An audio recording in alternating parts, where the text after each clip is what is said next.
Commémoration de la victoire du 8 mai 1945. Geneviève Darrieussecq, ministre déléguée auprès de la ministre des Armées, chargée de la mémoire et des anciens combattants. 8 mai 1945.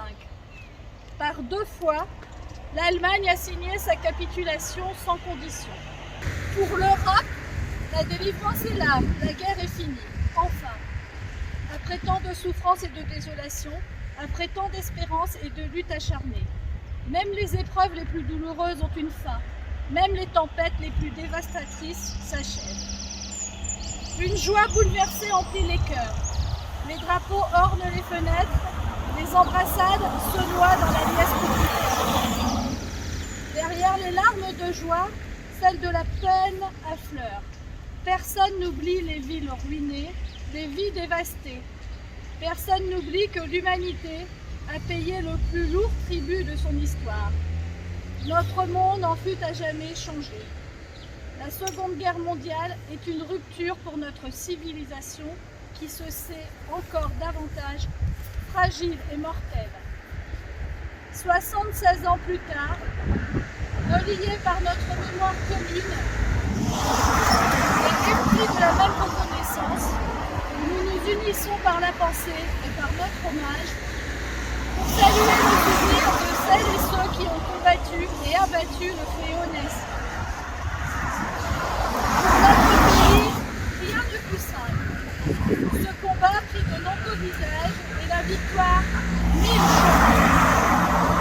Malgré les ardents soldats de Montcornet, d'Abbeville, des Alpes, de Saumur et tous ceux de 40, l'ombre de l'occupation, de la division puis de la collaboration a jeté son voile obscur sur la France.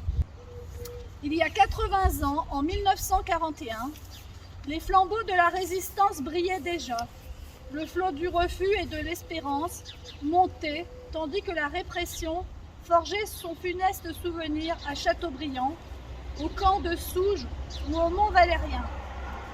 La France recevait les ralliements des territoires ultramarins et poursuivait son inlassable épopée. Dans les sables de Koufra, elle nouait un pacte avec la victoire et, par la voix du colonel Leclerc, regardait déjà vers Strasbourg. À l'instar d'Hubert Germain, dernier des compagnons de la Libération, ce fut toute une jeunesse ardente et résistante qui refusa la défaite et l'asservissement, qui refusa de servir les desseins de l'occupant. Tous, ils ont permis à la France de s'asseoir à la table des vainqueurs. Cela fut rendu possible par le combat acharné des armées françaises et des armées alliées, par les forces françaises libres qui jamais ne cessèrent la lutte, par le dévouement des résistants de l'intérieur, par chaque Française et Français qui a refusé l'abaissement de la France et la négation de ses valeurs. Notre gratitude demeure indéfectible. Entendons les mots de Malraux. Un monde sans espoir est irrespirable. La victoire de 1945 est le succès de l'espérance, mais elle est aussi l'aube d'un nouvel effort collectif pour la reconstruction, pour la paix et pour l'Europe.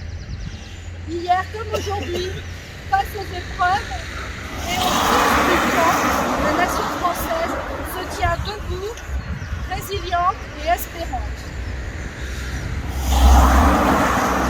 Unis et solidaires, souvenons-nous de l'adversité surmontée et de la liberté reconquise.